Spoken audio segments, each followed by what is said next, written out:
All right, I want to start this video carefully because this topic deserves care. What you're about to hear sounds compassionate.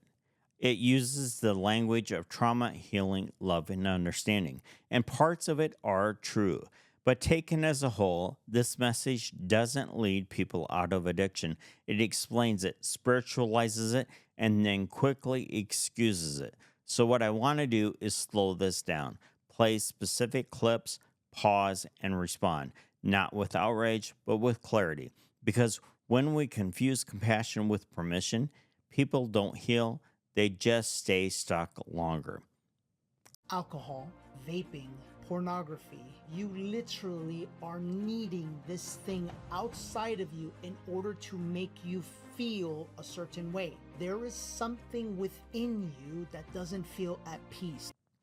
This is where people nod along, and I get why. Yes, addiction often starts as an attempt to regulate pain, anxiety, emptiness, or restlessness. But here's the first problem. He presents this as the complete explanation, not a partial one. Pain explains why someone reaches for a substance. It does not explain why they keep choosing it after they know what it's costing them. And if pain alone caused addiction, everyone who explained trauma would be addicted. They aren't. Pain is real, but pain is not destiny. Last thing that they need is for you to place any additional guilt and shame on them. Why? Because they already do it enough to themselves. This sounds kind, but this is where language starts doing something dangerous. He collapses shame and accountability into the same thing. They are not the same. Shame says, I am bad, I am broken, I am hopeless. Accountability says, this behavior is destructive and I need to change it. Recovery does not thrive on shame, but it cannot exist without accountability. Removing shame helps people breathe. Removing responsibility removes the reason to change. Inside. How long will you live your life like that before you realize that that's a recipe for disaster? This is what dark energy wants for us, to stay in the energy of needing something outside of us. Notice what happens here. The focus shifts from behavior to energies, darkness, and external forces. That feels spiritual, but it's evasive. Addiction doesn't end because someone names the darkness. It ends because someone chooses differently when the darkness shows up. You don't heal addiction by reframing it. You heal it by changing patterns repeatedly, imperfectly, but honestly. Well, what do you mean, so what? Yeah, so what? He goes, well, I don't want to do it. Well, then don't do it. But I did. Okay, well, that's okay. You're gonna. Aren't you the guy whose dad used to beat the shit out of him? Aren't you the guy whose mom didn't love him? Aren't you the guy whose girlfriend broke up with him? Aren't you the guy that... What do you think is gonna happen when you've gone through all of that? So what? It's okay.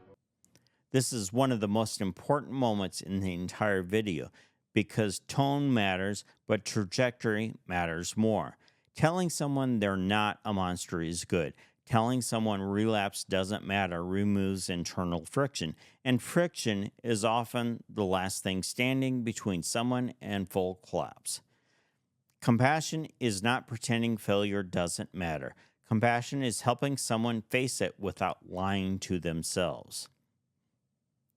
Here's something people don't like hearing.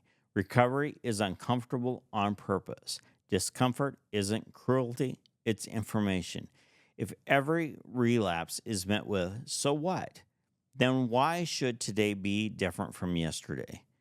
Grace doesn't mean consequences disappear, it means they faced it without condemnation. Or even vaping. This is going to be very unpopular. What you're actually doing, stay with me here, is you're actually showing a sign unconsciously that you don't want to be here. Because you drink enough, what's the outcome of that? You die. You smoke enough, what's the outcome of that? You die. This is speculative psychology presented as certainty. Some people drink because they're numb, some because they're bored, some because they've trained their nervous system to expect relief. Not every addict is suicidal, and framing addiction that way can actually increase despair, not reduce it. Good recovery thinking stabilizes people, it doesn't dramatize their pain. Is understand that the drinking, the alcohol, the pornography is just a mirror, it's a reflection. This sounds wise, but it's incomplete.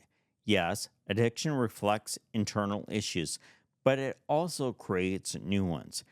Alcohol isn't just a mirror, it becomes a multiplier.